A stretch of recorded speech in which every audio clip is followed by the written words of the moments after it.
Welcome to the Psychology World podcast with me, Connor Whiteley, psychology student and international best-selling psychology author of over 30 psychology books, bringing you the latest psychology news, fascinating psychology topics and more each week.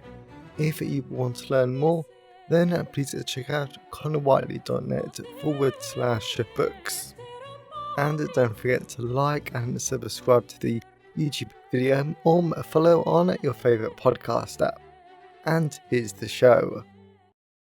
Hi everyone, and welcome to episode 307 of the Psychology World podcast with me, Connor Whiteley. And today's episode is on what is financial psychotherapy. And it is Saturday the 25th of January 2025 as I record this. So today's podcast episode is something I thought I would never look at. I didn't even know this was a thing until a few days ago. So what financial psychotherapy is that it's not your typical form of psychological therapy that specifically targets a mental health condition.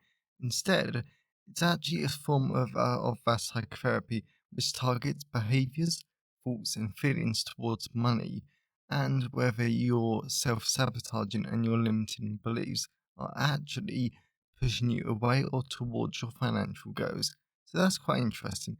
And in today's podcast episode, by the end of it, we're going to know what is financial psychotherapy, why is it useful, and what are the things that a financial psychotherapist can actually help you to achieve, and some of the things that you work through. So I definitely learned a lot, and this podcast episode was definitely one of those times where, even though I would never get trained up in this form of therapy, I think it's a very interesting idea about why we might want to. And I think the biggest takeaway for me for this episode was that I definitely got hammered home the importance of money and financial stress when it comes to mental health. So even if you have no interest in becoming trained in this in the future, you're definitely going to learn a lot about human behavior and mental health. So I really do recommend this brilliant episode. So moving on to the psychology news section, we're reading from the British Psychological Society Research Digest. And the first one is very apt for the state of the world at the moment. For a powerful protest, emotions matter.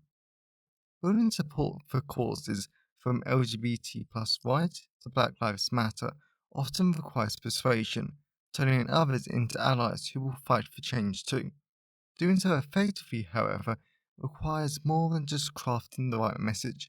Part of the equation, writes Hacker Kaman and her colleagues in political psychology, involves not only emotion, but who expresses which.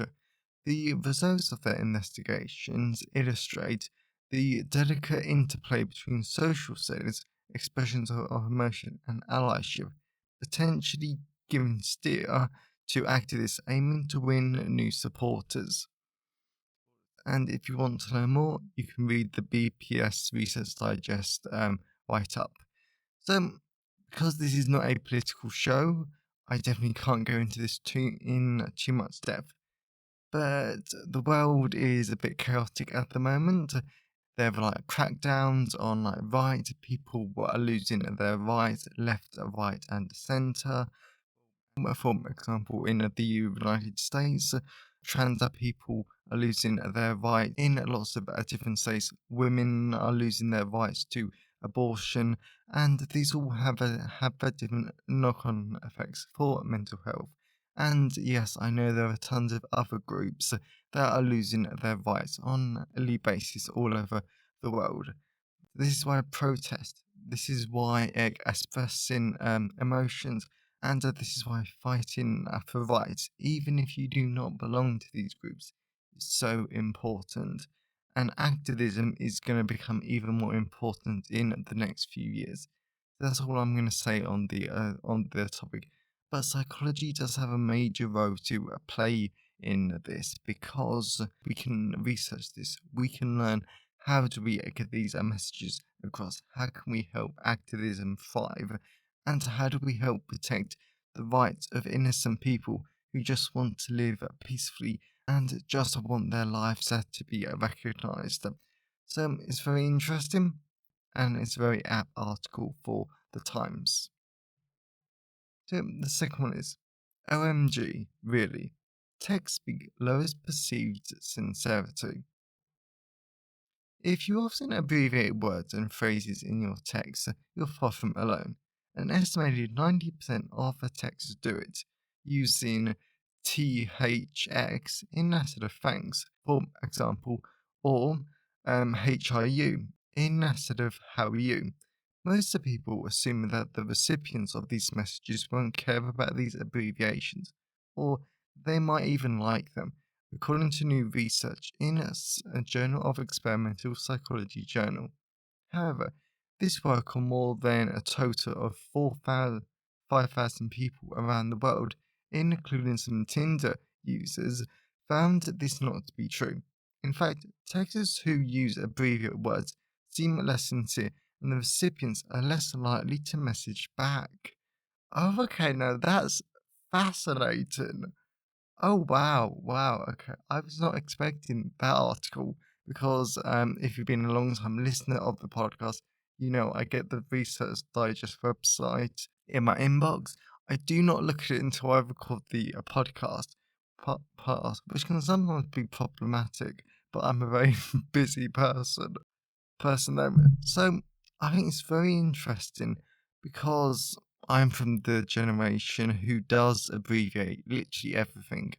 And like when me and my best friend were texting in the early days of our friendship, the amount of times I had to Google different abbreviations, like I had no idea what's on my way. So that's ON a W. I had no idea what that meant. I also had no idea what HIU meant until recently.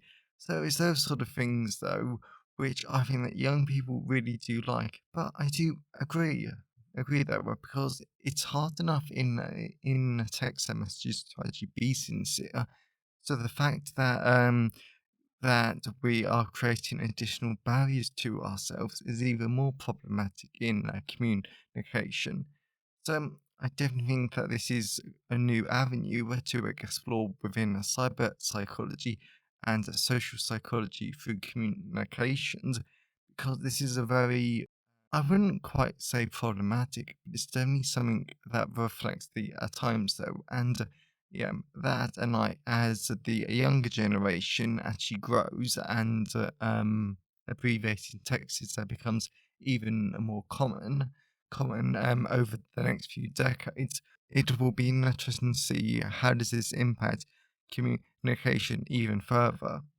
So very, very interesting. So the last one is the quiet influence of political contamination. Most of us like to believe we're independent thinkers, immune to outside influence. I'm sorry, people actually think that. I hope none of these people are psychology students. But just as a recommendation from a friend or a celebrity can boost our interest in a product, new research for those our political opponents can shape our preferences too, driving us to dislike even neutral everyday items. Writing in the Personality and Social Psychology Bulletin, Avan Avalanson and colleagues from Sweden and the US report that political contamination, when political associations taint how we perceive something, can alter how we feel about everyday things like charities, chocolate, and clothes. This, they argue, demonstrates that political polarization influences our lives more significantly than it previously thought, even in seemingly trivial situations. Okay, now that's definitely a interesting but also very concerning factor. So because we know that the world is becoming more and more polarized politically, especially certain countries. For example, I remember writing a podcast episode maybe in 2024, 2023, And I remember writing that the US, we all know, is very polarized. The UK is, France, and Ireland is becoming more and more polarized as the years are going, though. So, political polarization is a very bad thing. I've done podcast episodes on it before, though, but because this is a political article and I am determined to keep this not very political of a podcast, I would definitely say that, again, critical thinking, fact checking is even more important, even though fact checking is harder than ever because social media platforms are just decreasing and actually just scrapping fact checks them. And yeah, that, and as my social psychology lecturer, well, he's not mine, but he's basically head of social psychology at my university, and he basically said though that a very particular social media platform is basically a like factory for fake news at this point and misinformation. So it's definitely getting harder to tell fact from a fiction and misinformation. This is just something that we've got to work on. Work on that. Like we've got to be conscious. We've actually got to find good, trusted resources that we can trust, just so we can try and get to the truth. So that's my take on political polarization and political contamination. It's an interesting concept. So, I hope you enjoy the psychology news section. So, let's move on to the person update.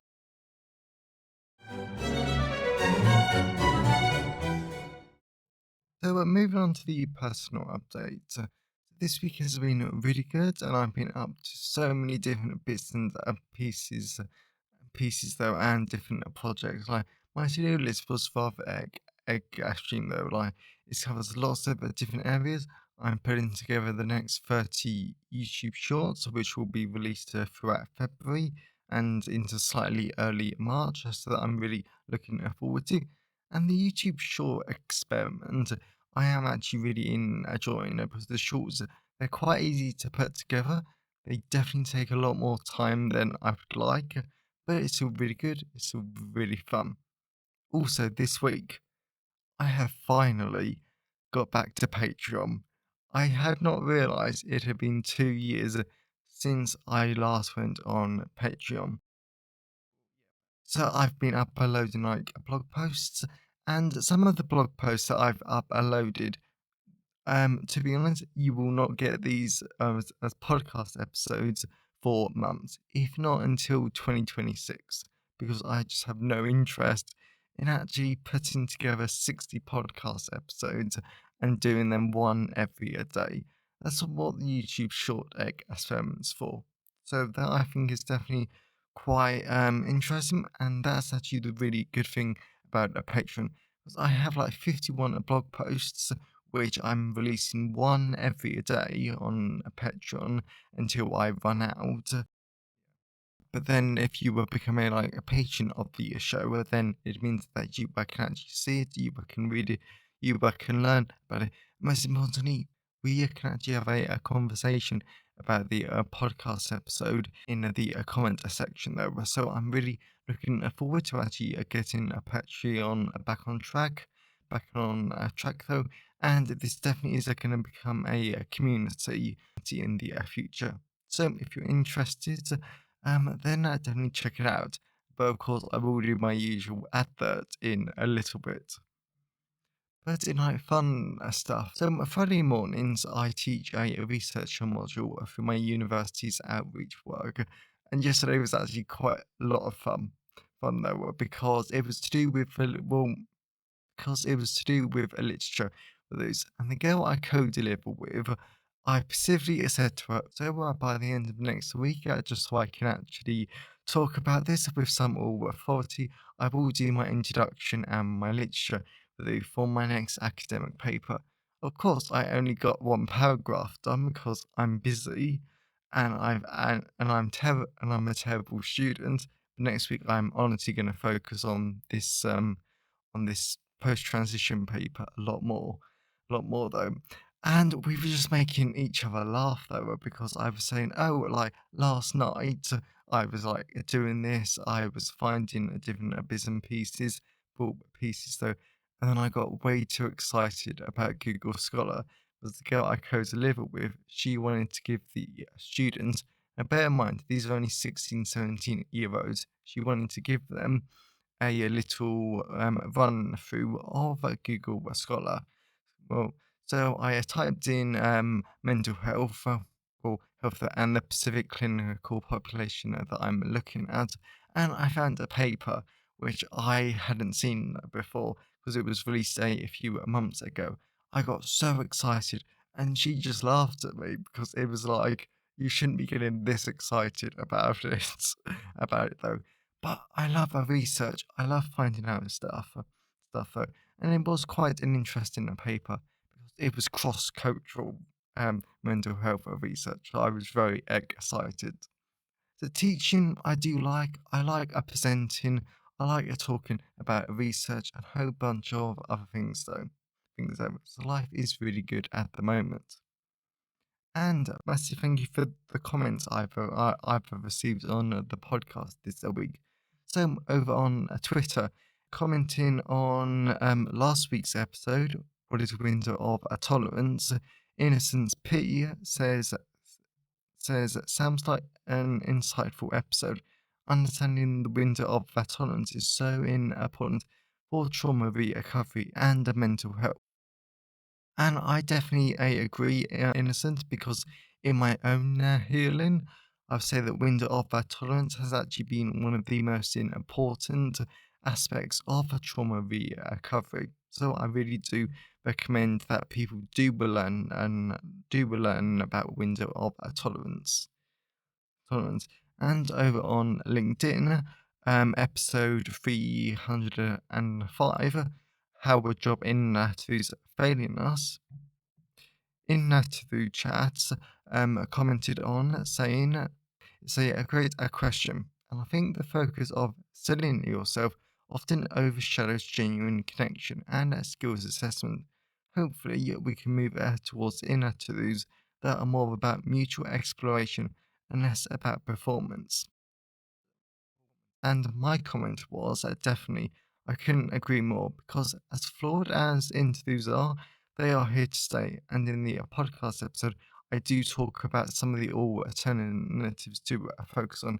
Yeah, I agree that exploration about what a person could bring to a company, an organization, and the coach is a great idea, though. And I definitely do think about that. And as always, I always love to hear your thoughts and feelings on today's episode. So you can always email me, connorwhiteley@connorwhiteley.net. You can always leave a comment in the show notes at connorwhiteley.net/podcast. Or you can tweet me at sci-fi or you can comment on the Facebook post, LinkedIn post, and there's another social media which I forget. Oh yeah, Blue Sky. Oh, I'm on all the platforms these days, and I tend to forget from time to time. But please always comment though, because I always love to hear from all of you because it really helps make the podcast feel more like a conversation.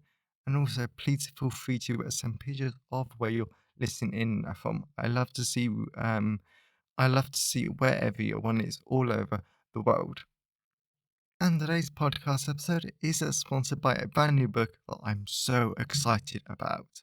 Because Introduction to Psychotherapy is a clinical psychology introduction to the types of psychological therapy is a really interesting, engaging, and impactful book that actually takes you through what are the different forms of psychotherapy, when is it used, what can a client expect from it, and how does different therapies work them. So it's very much broken down into a clear, easy to understand and follow structure.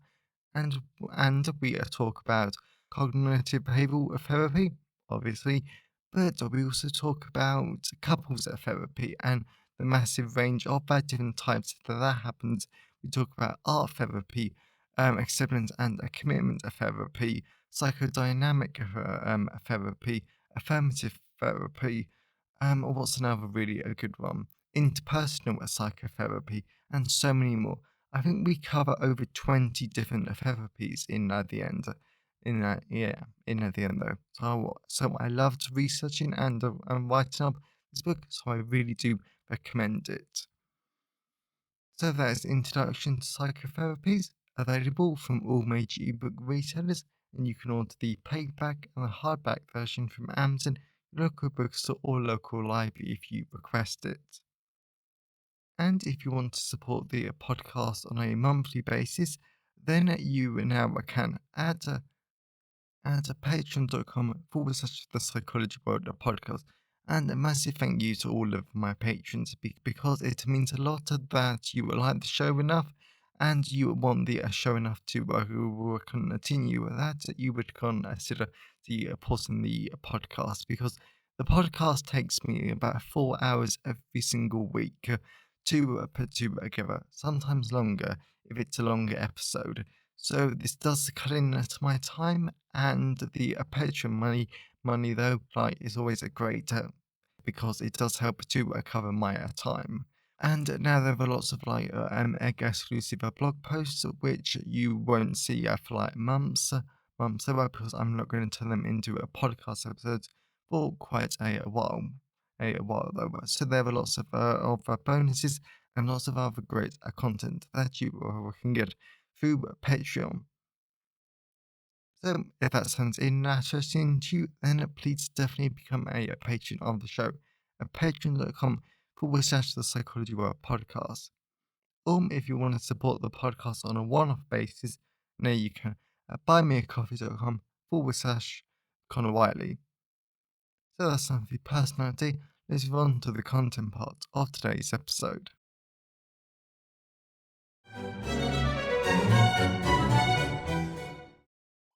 So we're moving on to the content part of today's episode. So we're going to be talking about what is financial psychotherapy.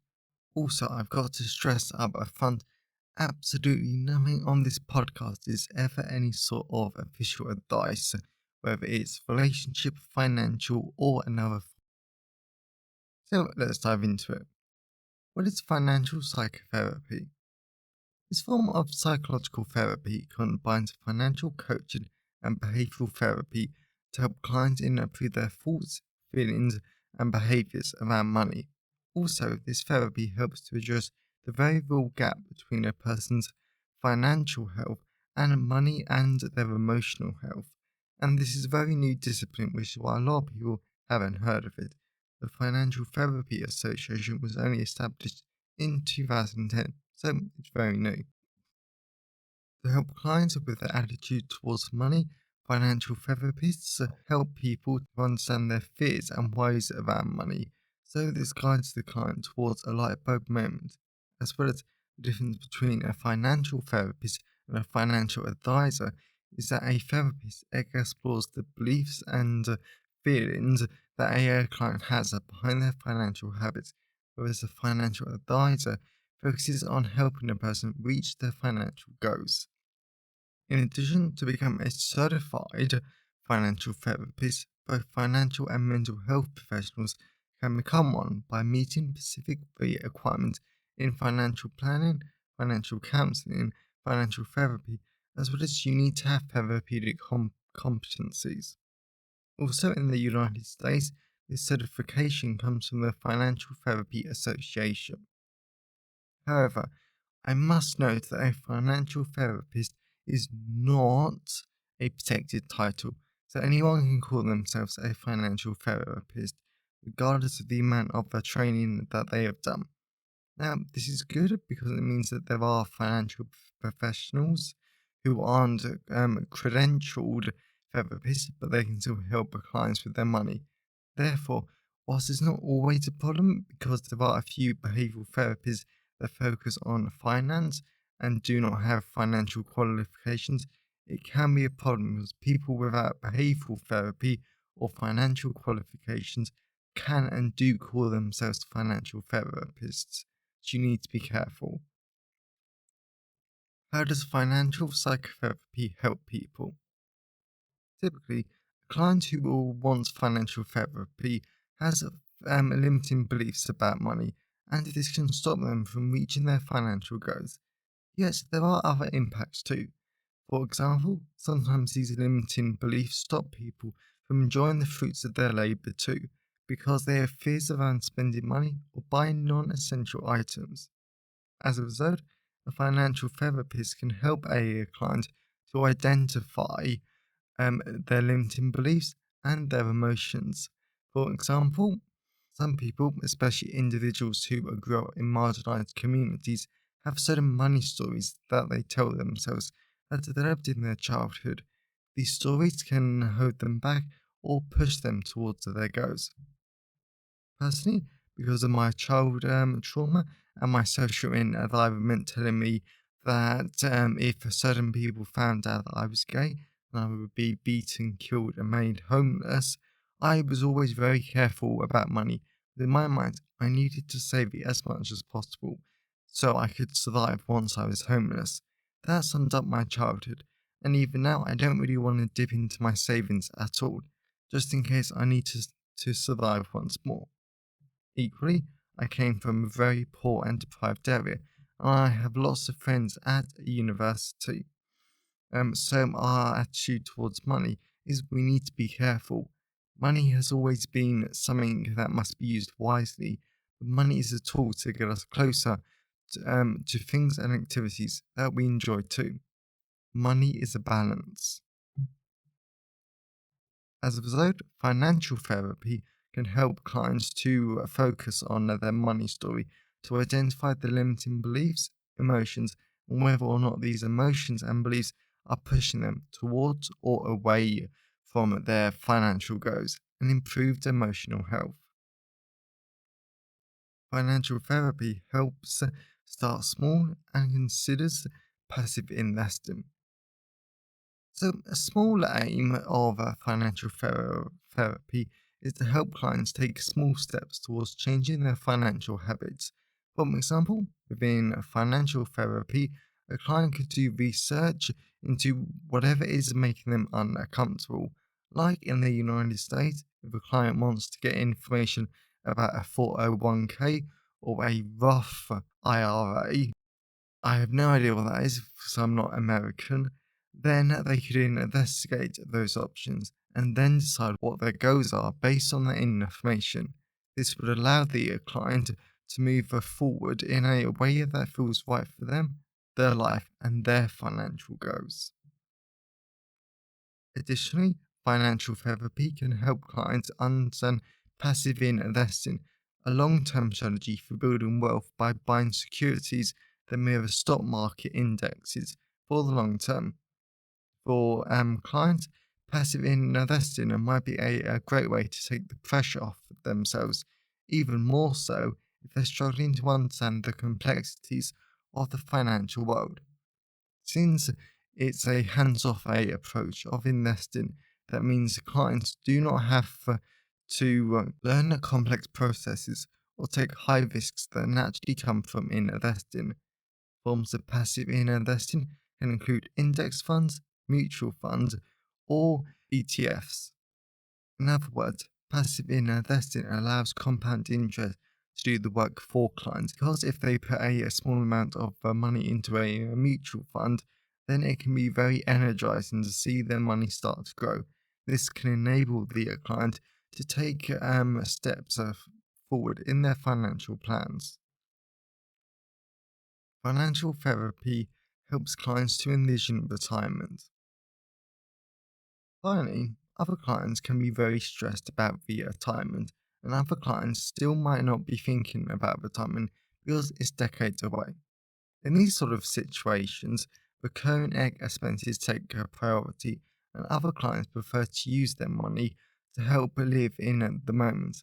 Again, if we bring this back to helping clients focus on their financial goals, if they struggle to take steps towards their goals, it might be because they struggle to focus on the future. This is where financial therapy can help them. Typically, financial therapy stresses the importance of compound interest, as this helps clients to grow their money. And whilst in inflation and reduces the spending power of their investment over time, the longer a client saves for investment, the better. One strategy that financial therapists might use to help clients in this regard is getting a client to imagine a person who is at retirement age and how they're currently living. This can help a client to connect to the future so the client can envision what they want for themselves as well as better plans it together so they can achieve their retirement goals. Equally, it can be helpful for a client to think about future generations too. For example, getting them to think about steps they could take now to help their children and grandchildren be set up for success in the future. Conclusion. So, in the further reading section of the blog post at the bottom of the page, there are a lot of references for you to read more about this. But there is a relationship between poverty, financial stress, and mental health. Of course, financial therapy is not about poverty, it's about helping people's thoughts, feelings, and behaviors around money to become more adaptive so the client can reach their financial goals.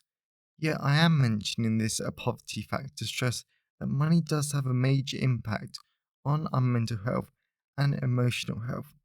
If a parent cannot feed their child, if they cannot afford to heat their homes, if they cannot afford to do fun things for their children when all their children's friends can, this will negatively impact their mental health. There's only one example. I know from how bad postgraduate loans are in the United Kingdom that I am stressed and I'm concerned about my ability to pay rent, food, and tuition fees. Yet there is a reason I cannot publicly mention why I'm stressed about the university. This is why I work a lot of outreach work opportunities so I can get money to live on. Because even though the business is doing well enough, thanks to wonderful listeners and readers, I'm still building the business, so I don't really want to take money out of that for living at the moment. Money has a massive impact on our mental health. Therefore, at the end of this podcast episode, I want to mention that financial psychotherapy, whilst it is something I would never focus on or something I want to be trained in, I am glad there is a psychological intervention for people who are struggling with their cognitions and behaviours about money, as well as they can get help learning about passive investing, envisioning retirement, identifying their limiting beliefs and their emotions, and taking small steps towards their financial goals. So, there is a question I want to leave you with at the end of this episode. What are your thoughts about money? Are they pushing you towards or away from your financial goals? So, I really hope that you enjoyed today's episode and you got something out of it. I know that I did because, again, I love learning, I love psychology, and I love seeing how different elements of a clinical psychology can be adapted to different situations and different difficulties. So, I think money and finance is a great use for it. And I know that there's a chronic lack of financial education in the world. So the fact that there is a way that psychology can be useful here, I think is amazing, and I massively support it. If you know anyone who would enjoy today's episode, then please share it with them. I'm always really grateful when you wonderful people help spread the word about the podcast. And if you want to learn more, definitely check out Introduction to Psychotherapies to see how different forms of psychological therapy can treat and help people with different mental health conditions, ranging from depression, anger, anxiety, schizophrenia, psychosis, etc., and so many more great conditions. Available in all the usual places. And if you want to become a patron of the show and get access to some great rewards, including exclusive blog posts, now you can at patreon.com/the Psychology World Podcast. Or if you want to support the podcast on a one-off basis, now you can at buymeacoffee.com/Connor Wiley. So, have a great day, everyone, and I'll see you next time. Found it helpful. Please remember to like the video and subscribe to the YouTube channel and follow the podcast on your favourite podcast app. And if you wanted to learn more, then please check out the backlist of the podcast episodes or my books at conwiley.net. So have a great day, and I'll see you next time.